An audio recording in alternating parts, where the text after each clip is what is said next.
इमाम सलीम साफ़ी साहब ने भी अपने ख़यालात का इजहार किया और उनको यही लगता है कि ये सिर्फ एक अमली मजम्मत है, इससे ज़्यादा बढ़कर कुछ नहीं। लेकिन क्या वाकई हकीकत में ऐसा है? क्या इसराइल एक मुल्क है, बहुत से कानून उसके ऊपर इंटरनेशनल लागू होते हैं, क्या कोई नहीं है जो उसको रोपिन कर सके, ख़ासकर इस तरह की कानून साजी से मुतल्लिक? जी शुक्रिया लीना।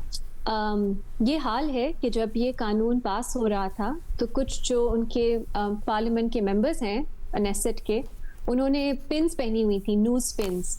एक तरह से वो सेलिब्रेट कर रहे थे, अपलॉड कर रहे थे जो मैस मर्डर अब इसराइल करने जा रहा है फ़लस्तीनियों का। तो ये हाल है। आपने शायद पढ़ा हो कुछ हफ्ते पहले इसराइल ने चार्जेस ड्रॉप कर दिए 5 आईडीएफ के सोल्जर्स के खिलाफ। एक वीडियो आई थी, एक वीडियो बनी थी, एक फ़लस्तीनी जो उन्होंने रखा हुआ था, एक डिटेनी, उस पे जिनसी तशद्दुद किया गया था और उसकी वीडियो बनी थी। वो वीडियो जो है वहाँ पे एक टीवी चैनल पे चली थी और वो इस तरह की वीडियो है, उसमें जो उसकी डिटेल्स हैं, जिसमें जो चार्जेस में भी जिसका हवाला दिया गया कि किस तरह उन्होंने मिलके गैंग रेप किया उस डिटेनी का, किस तरह उसमें उनकी एक जो रिब है वो फ्रैक्चर हुई और किस तरह के उनके जो इंजरीज हुई उस डिटेनी को। लेकिन चार्जेस जो है वो ड्रॉप कर दिए गए और वहाँ पे कौन है जिस पे इल्ज़ाम लग रहा है, उस शख्स पे जिसने ये केस जो है ये फाइल किया और जो वीडियो है वो बना के टीवी चैनल को दी कि वो चलाई जाए। एक और चीज़ मैं पढ़ी थी, यूएन की एक रिपोर्ट थी जिसमें बहुत खूबसूरती से अगर एक पैराग्राफ में उन्होंने बयान किया कि इसराइल में क्या हो रहा है। उन्होंने कहा कि since the onset of the genocide, the Israeli prison system has degenerated into a laboratory of calculated cruelty. What was once operated in shadows is now practiced openly. It is a regime of organized humiliation, pain and degradation sanctioned at the highest political levels. तो ये तो हाल है, मतलब जितना आप बयान करें जो बर्बरियत है, एक तो जेनोसाइड है, दूसरा जिस तरह से जो डिटेंशन सेंटर्स हैं उसमें फ़लस्तीनी डिटेनीज टॉर्चर होते हैं, जो उनके साथ जुल्म होता है। क्या इस पे तो हम घंटों बात कर सकते हैं। क्या होगा अलीना, मैं एग्री करती हूँ, जो यूरोपियन कमीशन के स्पोक्स पर्सन से पूछा गया कि आप मजम्मत तो कर रहे हैं इस कानून की, यूरोपियन यूनियन बहुत सीरियसली लेता है डेथ पेनल्टी को, क्या आप सैंक्शंस की तरफ भी बढ़ेंगे? तो कोई जवाब नहीं आया।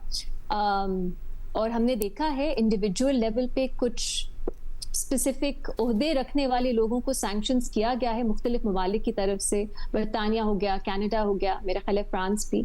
लेकिन ओवरऑल क्या हो रहा है? बहुत कम। लेकिन एट द सेम टाइम कुछ चीज़ें ऐसी हैं जो मैं देख रही हूँ जो शायद थोड़ी पॉजिटिव हैं। एक ग्रुप बना है, हेग ग्रुप उसका नाम है, जिसमें ग्लोबल साउथ के ममालिक हैं। शुरू में मेरा ख्याल है 8-9 ममालिक थे, अब ये 30 ममालिक बन गए हैं। और इस ग्रुप का कायम किए जाने की वजह ही ये है कि उन्होंने इसराइल को अकाउंटेबल ठहराना है। तो हाँ, इसमें साउथ अफ्रीका भी है एक मेंबर और इसके अलावा लैटिन अमेरिका के ममालिक हैं, ग्लोबल साउथ के और ममालिक हैं। क्या ये कुछ कर सकेंगे? ऑफ कोर्स ये दुनिया की सुपर पावर्स तो नहीं है, लेकिन ये पहली दफा हुआ है कि इस तरह एक ग्रुप बना है जिनका स्टेटेड एम है कि इसराइल को अकाउंटेबल ठहराना है। इसके अलावा हमने देखा है कि ग्लोबल पब्लिक सेंटिमेंट जितना एंटी इसराइल इस वक्त है कभी नहीं हुआ। आप कोई भी सर्वेज उठा के देख लें, सब एक ही पिक्चर आपको दिखाते हैं कि ग्लोबल सेंटिमेंट में रैडिकल चेंज आया है। ऐसा नहीं कि 19-20 का चेंज है, रैडिकल चेंज आया है। अमेरिका में भी आया है, वेस्टर्न ममालिक में भी आया है।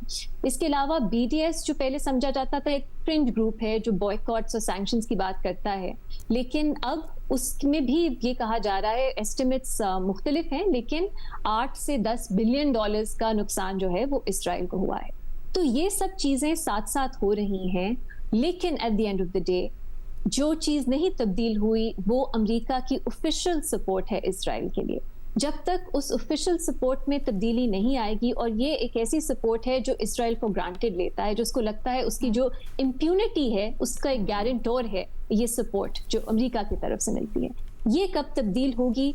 मुझे लगता है शायद नेयर फ्यूचर में ना हो, लेकिन कभी ना कभी तो होगी, क्योंकि ये जो ग्लोबल सेंटिमेंट अमेरिकन लोगों में, आम लोगों में सेंटिमेंट एंटी इसराइल बढ़ रहा है, जो हम सब ने नस्ल कुशी लाइव टेलीकास्ट होते हुए देखी है, इसका कुछ ना कुछ नतीजा तो निकलेगा, आज नहीं तो कल।